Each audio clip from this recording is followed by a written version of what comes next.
The starship Arclight Horizon moved through space like a silver arrow, silent and smooth, cutting across the darkness between galaxies. Inside that ship, every hallway shined with white lights and smooth metallic walls. Alien students of many species walked through the corridors, preparing for their new academic year at the Galactic Institute of Advanced Sciences, the most respected academy in known space. The atmosphere buzzed with excitement. New students talked, laughed, and compared backgrounds. They came from planets with oceans made of crystal, forests made of metal trees, and clouds that glowed like plasma above their skies. Every one of them believed they knew the galaxy well. They believed they had seen everything. They were wrong. On this ship, in the middle of a crowd, walked someone no one expected. His name was Ethan Ward, and he was human. His hair was black, short and messy. His skin a soft tan color. His eyes a cold gray that looked like storm clouds waiting to break. Compared to the aliens around him, Ethan looked painfully normal. Fragile even. He wore a simple uniform. Black jacket, white shirt, dark boots. There were no claws, no horns, no glowing tattoos, no scales. Nothing special. And yet, every step he took seemed controlled. Every movement measured. He did not look around like the other new students. He did not smile, did not frown. He simply walked forward, calm like someone who had already seen everything this galaxy could show him. Ethan was the first human ever admitted to this academy. Many doubted the decision. Many believed it was a mistake. Ahead of Ethan, two aliens whispered in their native language, unaware that the ship's translator implant in Ethan's ear allowed him to understand them. "Is that the human?" one asked, a tall creature covered in pale blue feathers that shimmered. "It must be," the other whispered, a reptile-like student with silver eyes. "He looks weak. I thought Deathworld species were bigger." Ethan didn't react. He kept walking. Inside, his heartbeat stayed steady, calm, focused. He was used to judgment. Back on Earth, survival was not just a lesson. It was a lifestyle. From childhood, humans learned that the world could hurt them in 1,000 ways. A wrong step on a mountain, a wrong drink of water, a bad storm, a wild animal, a disease. Even their own technology could fail, turning against them. Humans grew up learning to push through pain, to think fast, to adapt.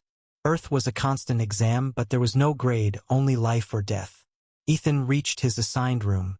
The door slid open with a soft hiss. Inside, everything was clean and minimal. One bed, one desk, one small window. He placed his backpack on the bed and sat down. His muscles relaxed for the first time in hours. His bones felt heavier here because the ship's gravity was adjusting for the alien species on board, most of whom came from gentler planets where the ground and air did not fight them every day. For Ethan, this lighter gravity felt strange, almost too soft. His body was built for Earth's pull, for storms, for running through forests and climbing rocks. Here, every movement required less effort, like he was floating just slightly. He wondered if this unnatural comfort would make him slower. He didn't want to be slow. Not here. Not ever. A soft beep echoed from the room's intercom. "Attention," a robotic voice said. "Orientation begins in the central hall in 20 minutes. Ethan stood, stretched his arms, rolled his shoulders, and walked back out. The central hall was massive, shaped like a dome, with a ceiling made of transparent material. Stars glimmered above as if the students were standing outside in open space. Seats arranged in rings circled around a stage. Hundreds of students filled the hall, but Ethan immediately felt eyes on him. Whispers spread like wildfire. "That's the human. I heard their home world is toxic. They live with predators everywhere. Can you imagine? They eat plants and animals both? Barbaric." Ethan took a seat at the edge of a row, not wanting to be surrounded.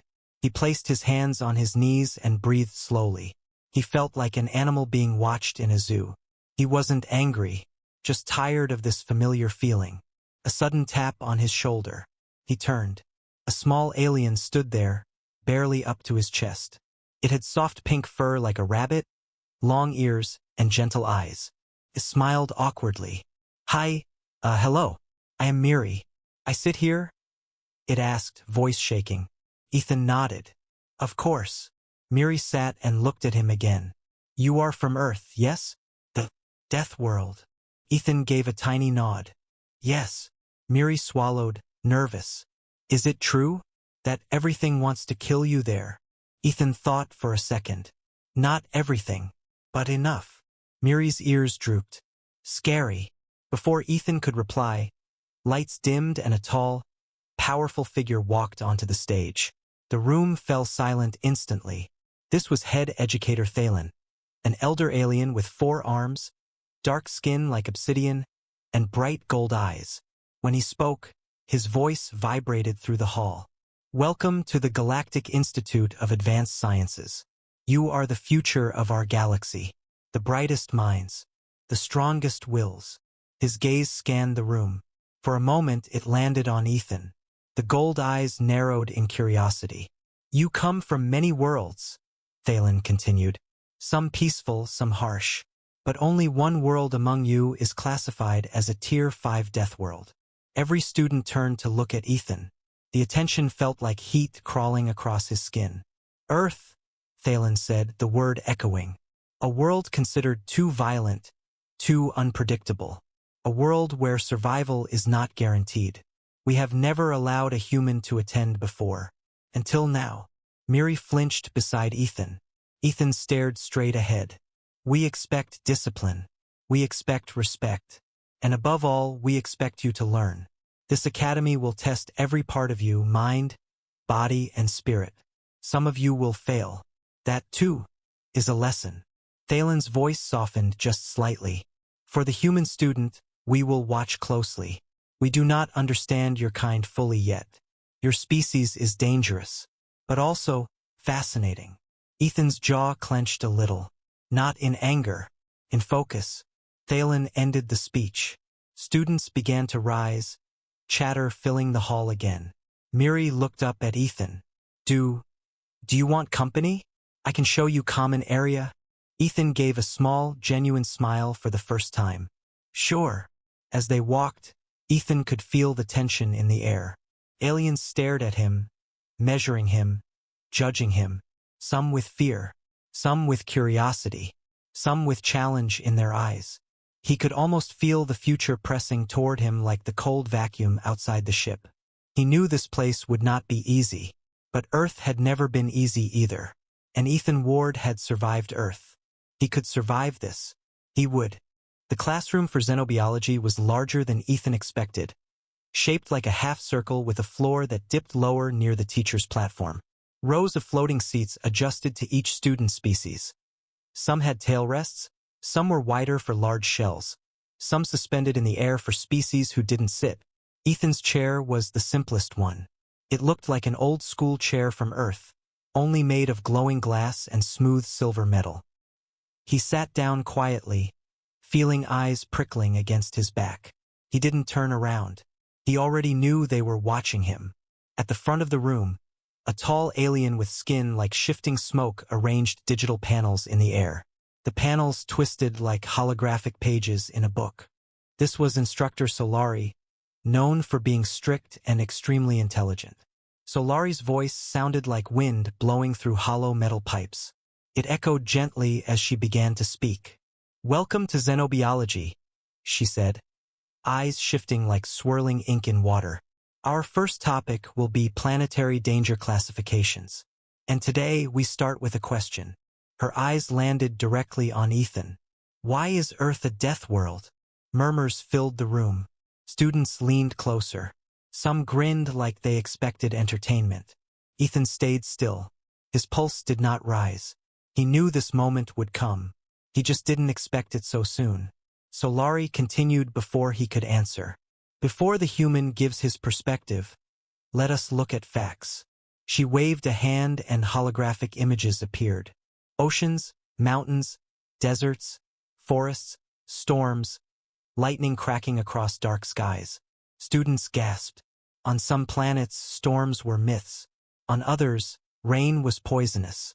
On Earth, storms were common, and ordinary people went to work even when lightning flashed above their heads.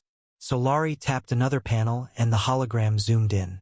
Earth's atmosphere carries unpredictable weather patterns. Temperatures rise and fall dramatically. Hurricanes, tornadoes, floods, droughts. This alone would classify Earth as hostile. A student raised a hand, a creature with bright green wings and no mouth, communicating through sound vibrations. How do humans survive this? Solari glanced at Ethan. Good question. But wait, Earth is not finished trying to kill them.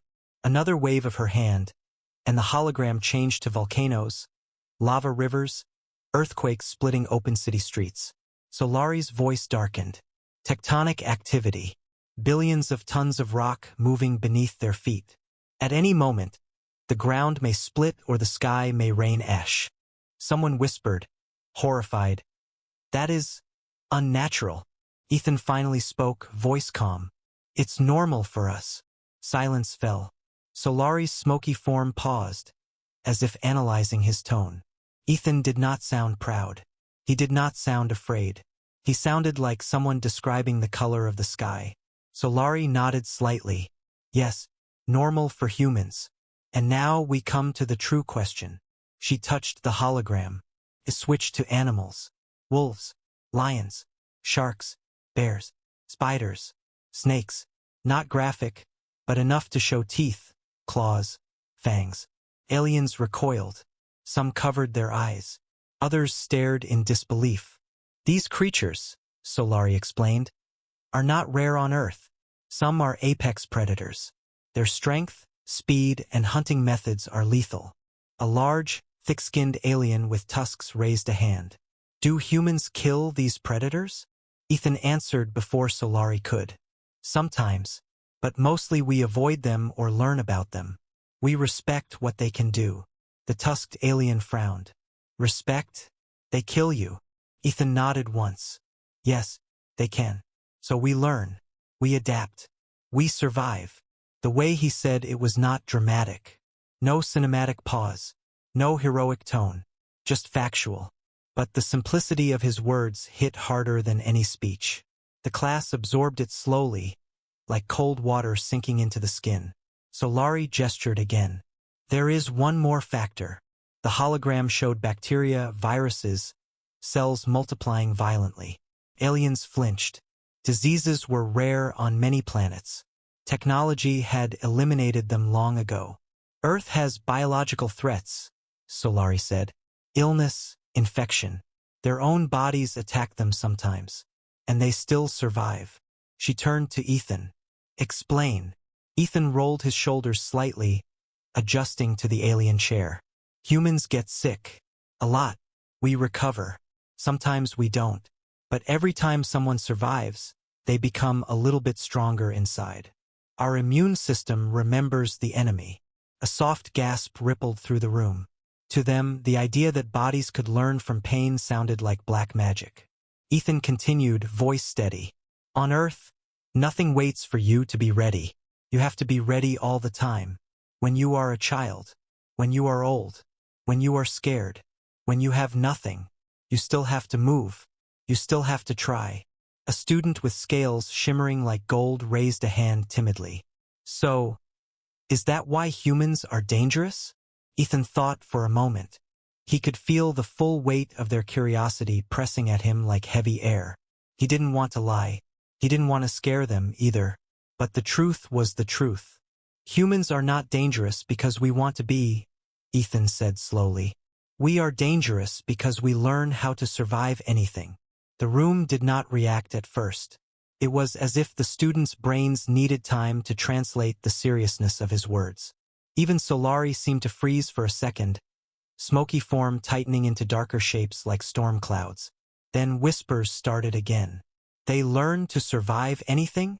Impossible. No species can do that.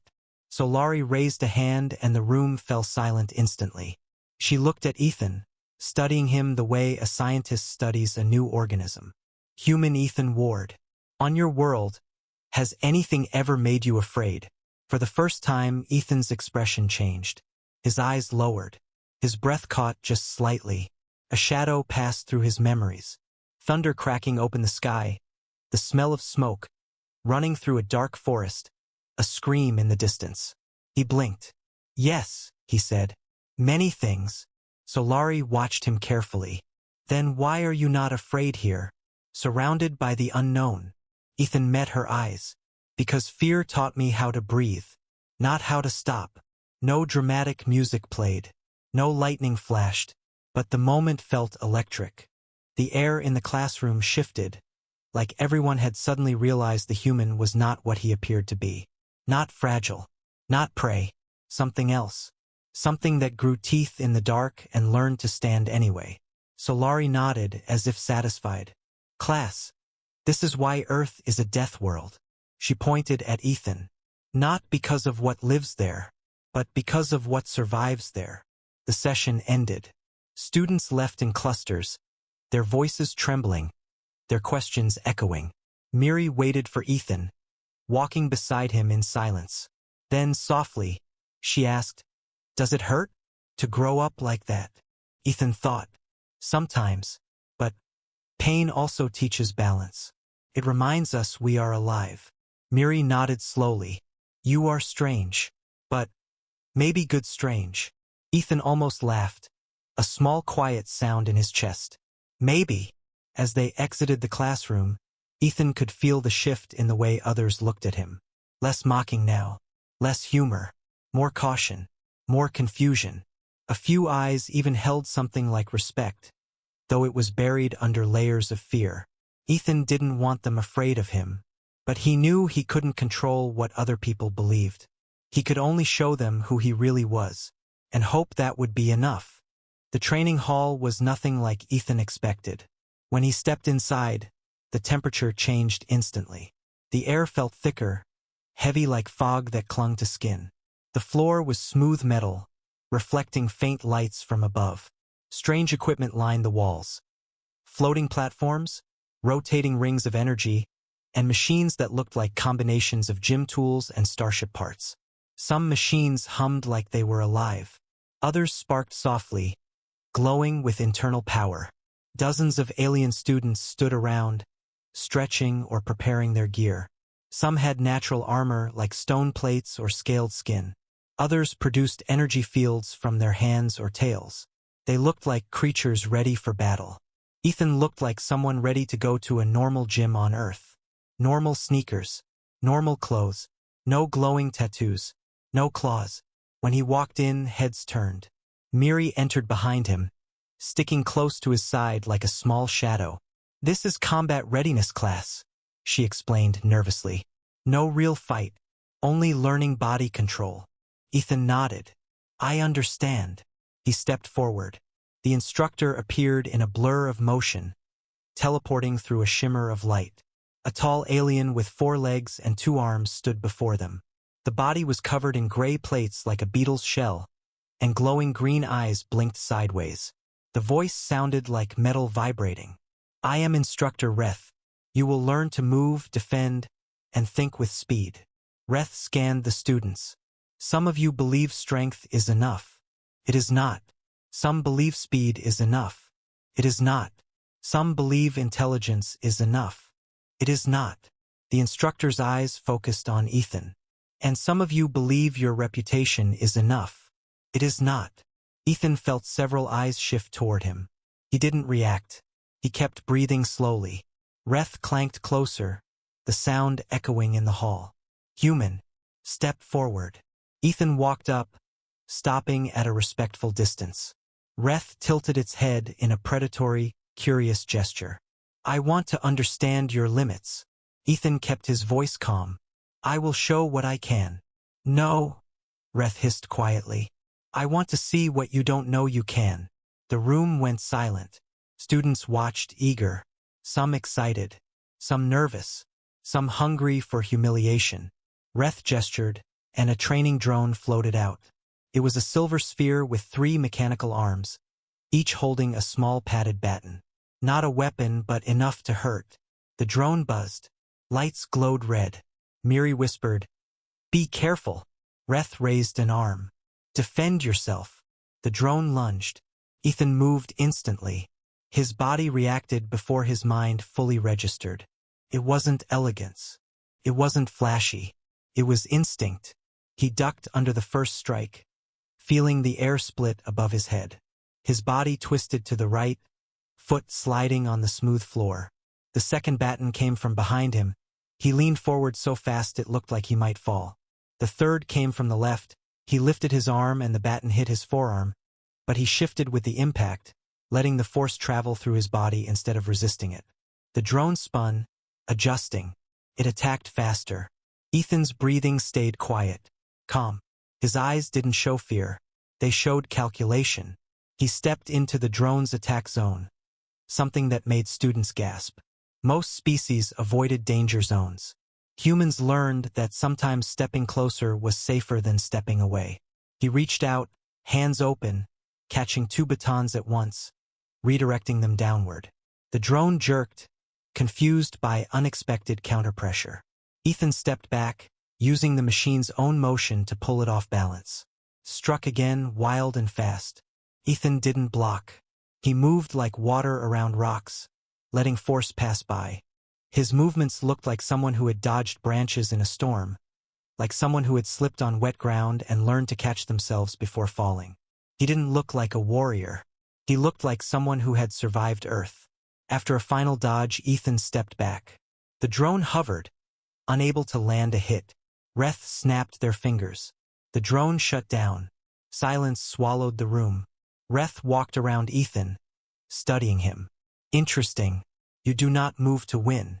You move to survive. Ethan nodded slowly. Yes, that is what Earth teaches. Reth's voice softened, almost curious. You do not strike back. Why? Ethan looked at the drone, then back at Reth. You didn't ask me to attack. Some students stared, confused. Others slowly understood. Ethan followed instruction, not ego. Reth's mandibles clicked, something like approval. Good. Attack is meaningless when defense is enough. Remember that. Ethan stepped back into the crowd. He exhaled slowly. Some students moved away from him, but for the first time a few moved closer. A tall alien with crystalline skin spoke. Human, how? You have no armor, no claws, no speed mods. Ethan shrugged slightly. We learn to use what we have. The crystal alien tilted its head. Most species fear battle. Ethan's answer was quiet. We fear it too, but fear does not stop us. The alien blinked, unsure how to respond. Reth clapped twice, a harsh metallic bang. Pair exercises, they commanded. Students scrambled to find partners. Miri tugged on Ethan's sleeve. Will you be my partner? I am not strong. Ethan smiled gently. We'll help each other. They stood facing one another. Miri's fur fluffed nervously. What if I hurt you? You won't, Ethan promised. And if you do, I'll heal. They practiced simple movements. Stepping forward, stepping back, raising arms to block. Ethan guided her gently, never pushing too hard. He showed her how to shift weight, how to breathe before moving. She learned slowly, ears twitching when she made mistakes. Other students watched, confused. Humans were supposed to be violent, they thought. Humans were supposed to dominate. But Ethan was patient, soft-spoken, not a predator, but not prey either. Halfway through class, a new voice echoed across the hall. So this is the human everyone whispers about. Ethan turned. A large alien with red plating across his shoulders stepped forward. His tail dragged like a heavy blade. His arms were thick with muscle, his claws curved like hooks. His name tag said Vorin. He looked like someone who had never lost a fight. Vorin grinned, showing serrated teeth. You move well. For something so soft. Miri stepped back, ears flat. Vorin don't. Vorin ignored her. He walked in a slow circle around Ethan, like a shark circling prey. I want to see what makes a Deathworld species so special. Reth barked. Vorin, stand down. This is training, not dominance display. Vorin didn't break eye contact with Ethan. Just a friendly test. Ethan could feel it, the challenge, the weight of expectation. If he backed down now, the whispers would grow claws.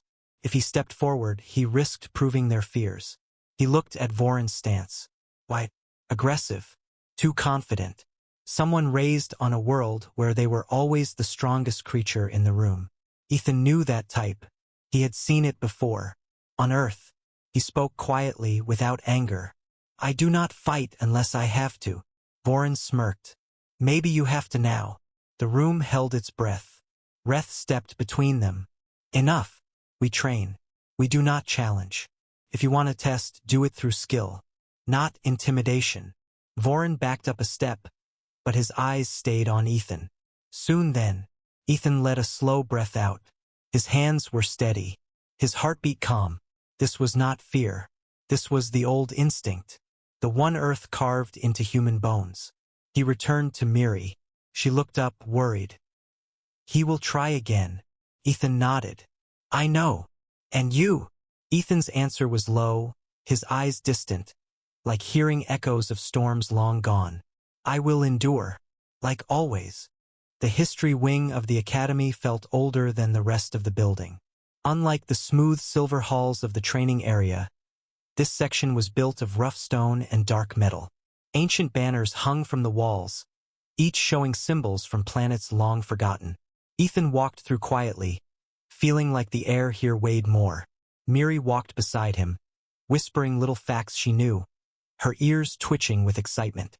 Ethan listened, but his focus was ahead, toward the classroom where the truth waited. Inside, rows of seats faced a circular platform where holographic projectors floated like glowing lanterns. The students filed in slowly. Some sat far from Ethan. Others sat close enough to watch him like a puzzle they wanted to solve. Voron entered last, scraping his claws along the floor purposely so the sound echoed. Ethan didn't look at him. He didn't need to. He could feel the challenge in the air like heat.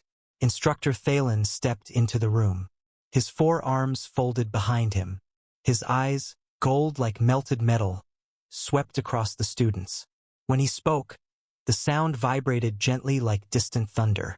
Today, he said, we discuss resilience and the cost of survival. The projectors activated. Images appeared. Mountains rising like broken teeth. Forests burned and regrown. Cities built and destroyed. Thalen moved slowly among the images. His voice carried the weight of ages. Most of your worlds, he said, learned survival through cooperation, through guidance, through peace. He paused. But Earth evolved through struggle. The images shifted. Ice ages, floods, early human tribes. Ethan watched silently. He knew these stories, but hearing them told by someone not human felt strange. Like hearing a stranger describe your childhood home without ever having been there. Thalen stopped in front of a hologram of a human ancestor, small compared to the predators around it. He gestured. This creature had no claws, no scales, no armor. It was weak, slow, easy to kill. He looked at Ethan. And yet, it lived. Ethan took a slow breath. Miri glanced at him, her eyes full of quiet curiosity. Thalen continued. So how did humans survive? How did they rise, while stronger species vanished? His voice lowered. Pain taught them. Fear shaped them. Every danger became a lesson. Every loss, a reason to grow. A student raised her hand, her crystalline body shimmering. Instructor, if humans are shaped by pain, are they not broken inside? Thalen looked at Ethan again, as if inviting him to speak. Ethan hesitated. Everyone stared. He did not like being the center of attention, but he also knew the silence would be worse. Finally, his voice came, steady and low. Pain doesn't break us, changes us, sometimes in ways we don't choose. But change is not always bad. Another student leaned forward. His feathers fluffed nervously. But, doesn't fear freeze you? Stop you? Ethan shook his head. Not always. Sometimes fear wakes you up, makes you see clearer, makes you move when you have to. Thalen nodded. Humans learned to use fear, not as a weapon, but as a compass. He walked to the next hologram. When you feel fear, you run. Humans learned to run toward the threat when needed. Voron scoffed loudly. Running toward danger is stupid. Only the strong should fight. Ethan felt something twist inside. An old memory, sharp like cold wind. He kept his tone calm. Strength isn't only muscle. Voron laughed. On my world, the strongest always win. Weakness dies. You wouldn't last a day there. Ethan finally turned his eyes on him. There was no anger, just a quiet understanding. Maybe, but I did last on Earth. And that was enough. Voron's grin faltered, just for a second. Only Miri noticed. Thalen raised a hand. Voron. You judge survival by domination. That is one method, but not the only method. He pointed at Ethan. Humans survive with adaptation, with learning, with community. When one falls, another rises. When one fails, they try again, and again, and again. Ethan felt heat behind his eyes. Not tears, but emotion. The kind that sits heavy in the chest like a stone. The hologram changed again. It showed human history, wars and rebuilding, diseases and cures, storms and shelter. Not detailed, just the outline of eras. Thalen spoke with quiet respect. Earth does not allow comfort. Comfort is earned. Hardship is normal. He stepped closer to the class. This is why Earth is a death world. Not because everything kills, but because everything tries. The room was silent. Ethan's hands curled slightly on his knees. He remembered storms when the sky cracked with lightning, the wind like a monster's roar. He remembered nights where the dark felt alive. He remembered falling, bleeding, standing again because no one else could stand for him. Miri whispered, almost to herself, "It sounds lonely." Ethan's voice softened. Sometimes. Thalen looked between Ethan and the class. Humans do not fear challenge. They expect it. He paced slowly. When they fail, they call it learning. When they fear, they call it motivation. When they suffer, they call it experience. A small alien with translucent skin raised her voice timidly. Is that healthy? Ethan answered honestly, his tone gentle. Not always, but it keeps us alive. Voron snorted. Adaptation is weakness. Why change when you can be strongest from the start? Ethan finally leaned forward, his voice barely above a whisper, but sharp like cold steel. Because when the strongest fall, they break. When we fall, we break and heal. And every time, the scars make us harder to break again. The words hung in the air. Thalen watched Ethan closely. Your species learned to repair itself. Not just the body, the mind, the heart. Ethan lowered his eyes. We try. Thalen stepped back, looking at the whole class. This is why humans are respected and feared. They are not unstoppable. They are not invincible. They are simply, he paused, impossible to finish. The last hologram flickered and changed into something unexpected. A human hand reaching upward, covered in dirt, dust, and light. Thalen spoke softly. Some species are born strong. Humans become strong. That is the difference. The class ended. Students filed out, heads full of new thoughts. Some looked at Ethan with respect now. Others looked with fear. Voron stared at him like a riddle he couldn't solve. Miri walked beside Ethan. Do you ever wish Earth was easier? Ethan smiled, but it was a small, sad smile. Sometimes. But then, maybe we wouldn't be us. As they walked out, Ethan felt something new in the air. Not hostility, not curiosity, something heavier, like the universe had finally started paying attention. He didn't know if that was good or bad, but he knew it was real. The simulation dome looked like a giant silver bubble sitting in the center of the academy grounds. Its walls shimmered as if they were made from liquid metal. Ethan stood outside it with other students from the training class, waiting for Instructor Reth to activate the entrance. Miri stayed close to him, nervously tugging at her small gloves. Voron stood on the other side, flexing his claws like he was preparing for a real hunt. Reth spoke, voice echoing through the clearing. Today, we test your reflexes and decisions. The simulation will show random scenarios. You will act. The dome door opened with a hiss. Cold air spilled out. One by one, the students entered. Inside, the dome's interior shifted like a living thing. The smooth floor rippled and changed into dirt, stone, grass. The ceiling dissolved into a sky full of rolling gray clouds. For a moment, it felt like they had stepped onto another world. Miri whispered, "It feels real." Ethan inhaled. The air smelled like storm. The tension in the wind felt familiar. Too familiar. Like the memory of Earth's wild nature had followed him. Reth gathered the group in the center. "This is a controlled environment. You are safe. The simulation cannot kill you." Then the instructor paused. Their green eyes glowed brighter. "But it can hurt you. Remember your training. Think. Adapt." Vorin grinned, cracking his neck. Finally, something interesting. Reth raised a hand. Light flared. The world around them shifted. Suddenly, trees sprouted from the ground, tall and twisted like skeletal fingers reaching into the sky. The smell of damp soil filled the air. A distant rumble shook the earth. The sky turned from gray to pitch black, lightning flickering inside the clouds like trapped spirits. Miri gasped and grabbed Ethan's sleeve. Ethan steadied her. "Stay close. Keep aware." Without warning, something moved in the forest. Leaves shook. Branches snapped. The simulation generated shapes. Beasts made of shadow and glowing eyes, circling in the distance. They were not real, but the fear they caused was real enough. Students panicked. One with wings tried to fly, but the simulated wind threw him sideways. Another tried to hide, claws shaking against the bark of a tree.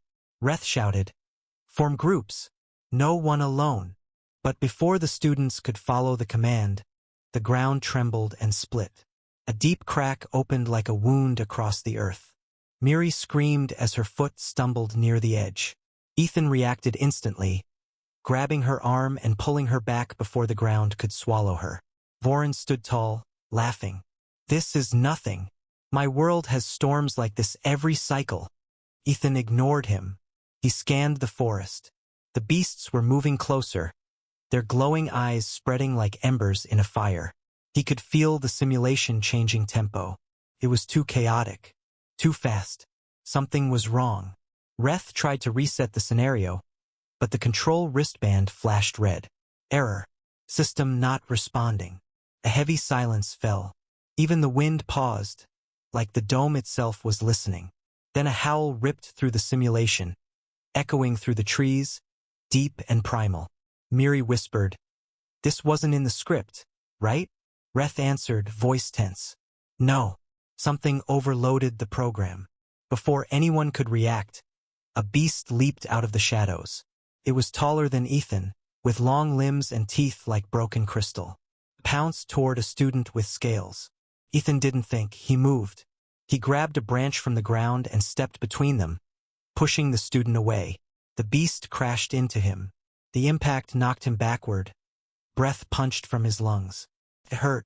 Even if the beast was not real, the force was. Ethan rolled, dodging as claws slashed the dirt inches from his face. He scrambled to his feet, heart hammering. Miri screamed his name. Vorin stood frozen, shock replacing his arrogance. Another beast appeared, then another. The simulation was multiplying threats beyond intended limits. Ethan shouted, "Stay together. Move toward the clearing." Some students obeyed. Others froze in fear. The beasts surrounded them like a storm of shadows. A winged student cried, "We are going to die." Ethan yelled back, voice sharp like lightning splitting the sky, "No one is dying today. Move." He grabbed Miri's arm with one hand and pushed another student forward with his other. His legs burned as he ran. The beasts gave chase. Ethan felt the old instinct rise, the same instinct Earth had carved into him. The instinct to survive, to lead, to endure. Reth tried to attack a beast with a shock baton, but the creature vanished and reappeared behind them. "This simulation is corrupted," Reth hissed. "It's mirroring predator behavior." Ethan scanned the trees. He noticed something, patterns in the movement. The beasts hesitated when students grouped together. They lunged only when someone broke away. Fear isolates. Strength in numbers. Ethan shouted, "Don't split. Back to back." Students formed a circle. Vorin stood next to Ethan, claws trembling. He muttered, I thought humans were supposed to be fearless. Ethan didn't look at him.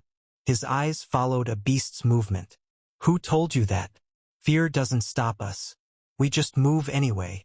Vorin stared, breath shaking. Teach me. Ethan didn't answer with words. He stepped forward, swinging the branch to distract a beast. Vorin understood the signal and slashed with his claws, hitting the creature. The beast dissolved into digital particles. A small victory, but the others closed in. Reth shouted, "We must force the system to shut down. The exit is on the other side of the forest." Ethan nodded and led the charge. They moved together, breath sinking like a heartbeat shared by many. Every step, Ethan scanned for hazards, roots, pits, unstable ground. Every movement had purpose. A beast lunged for Miri. Ethan pushed her aside, taking the hit on his back. Pain burst through him.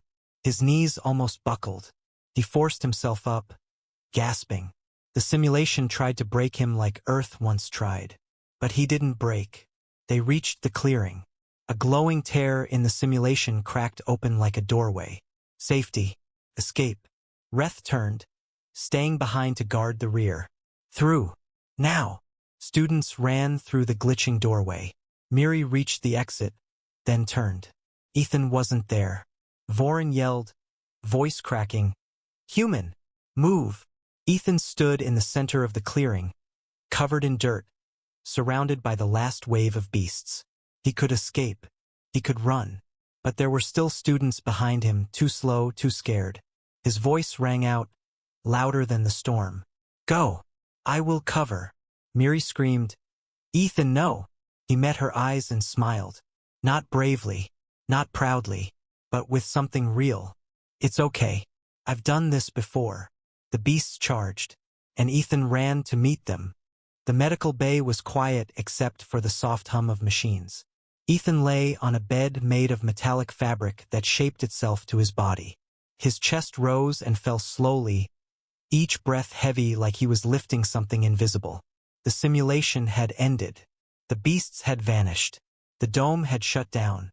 But the echo of claws, the sound of growls, and the weight of instinct still clung to Ethan's mind like fog. Bright white lights above him flickered gently, almost like stars. His vision blurred and sharpened again. He could hear voices outside the room, muted, worried, confused. He knew they were talking about him, about what he did, about what he survived. He wasn't surprised. He had expected it. A small door slid open with a quiet hiss. Miri stepped inside, holding a cup of warm liquid with both hands. Her pink fur was still flattened with stress. Her eyes were red, like she had cried earlier. She walked carefully to Ethan's side, as if he were something fragile and strong at the same time.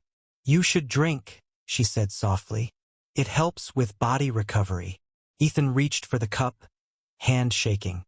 She quickly helped him steady it. The drink was sweet and earthy, like honey mixed with soil. He swallowed and felt warmth spread through his chest. Miri sat beside him. Silence stretched for a moment, thick and heavy. Then she whispered, "Why did you stay behind?" Ethan stared at the ceiling for a long time. "Because someone had to." Miri's ears drooped. "But you could have been hurt worse." Or. Ethan didn't let her finish. His voice was quiet, but steady. "I know. But if no one stands at the back, those who fall never get up again." Miri looked down at her hands. "Is that how humans live? Always ready to get hurt so others don't?" Ethan closed his eyes. Memories rose like smoke. Dark forests and glowing eyes, storms that shook houses, loss that sat like a shadow in the room. His voice softened. "Sometimes, it's not something we choose. It's something the world teaches us." Again and again. The door opened again. Instructor Thalen entered. His golden eyes scanned Ethan like he was reading a book made of scars and bone. He stepped closer and folded his arms. "Your injuries are minor," he said, "but the reason you have them concerns me." Ethan met his gaze, unblinking. "The simulation malfunctioned." "Yes," Thalen agreed, "but that is not what concerns me." He leaned in slightly. What concerns me is that you acted before anyone else could think. You risked yourself without hesitation. Why? Ethan blinked. It was a simple question, but the answer was not simple. Because on Earth, hesitation kills, he said. When something threatens you, you move. You don't wait for someone to tell you. You don't wait to know everything. You trust what you learned before, even if it hurts. Thalen studied him. Most species freeze when overwhelmed by fear. You change. You become sharper, faster. Ethan looked away. Fear doesn't disappear. It just becomes smaller than the need to survive. Thalen's voice lowered. This is the truth we do not understand. The truth we hoped to learn from you. He touched the edge of Ethan's bed gently, like a sign of respect. Tell us, why is Earth a death world? Ethan exhaled slowly. He felt the question like a weight. Everyone asked. No one understood. He spoke with his eyes still closed, as if reading from inside himself. Earth is a death world because it teaches you that safety is not real. Because the world can change in a second. A storm can destroy your home. A fall can break you. A sickness can take someone you love. You learn early that nothing is promised. Not time. Not peace. Not life. Miri listened, breath shaking. Ethan continued. And because of that, humans learn to make their own promises. We promise to fight for each other, to help each other, to stand again even when everything hurts. We don't survive because we're fearless. We survive because fear doesn't win. Thalen's eyes softened, the gold in them dimming like embers. You speak of pain like a teacher. It is, Ethan whispered. It teaches us we are alive. Voron's voice suddenly echoed from the doorway. But that's not strength. Ethan opened his eyes. Voron stood there, claws wrapped in bandages, posture uncertain. Not angry, not arrogant, just confused. Thalen stepped aside. Then ask him what strength is, Voron. Voron clenched his fists, claws scraping softly against the floor. How do you keep standing? When everything hurts. When you know you could fall again. Ethan sat up a little straighter, wincing at the pull in his muscles. You don't wait to feel ready. You stand because staying down means the world wins. And Earth never stops trying to win. Voron looked like he wanted to speak, but nothing came out. So he stepped closer, slowly, like approaching something sacred. He spoke again, voice lower.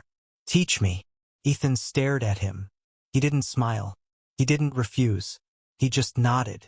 We'll start with breathing, Ethan said. If you can breathe through fear, you can move through it. Miri's ears perked up. Can you teach me too? Ethan nodded again. Anyone who wants to learn. Thalen watched them with something like pride, like hope. Then the alarm sounded. A loud, sudden siren echoed through the hallways. Sharp, urgent. Unlike the simulation alarms. Thalen turned instantly, eyes flashing. This is not training. The intercom crackled to life. A mechanical voice spoke. Tense. Code red. External threat detected. All students report to safe zones. Staff proceed to defense stations. Miri's fur bristled. Voron straightened. Ethan pushed himself off the bed, ignoring the pain in his ribs. Thalen put a hand out. You are injured. You stay here. Ethan shook his head. I'm human. I'm used to moving while hurt. Thalen hesitated. For a moment, the alien looked almost unsure. Then he lowered his hand. Then come, he said. It seems the galaxy is ready to test what Earth has taught you. The door opened. The alarms wailed. The ground trembled like something massive was approaching. Ethan stepped forward. His body ached. His fear whispered. But his will moved first.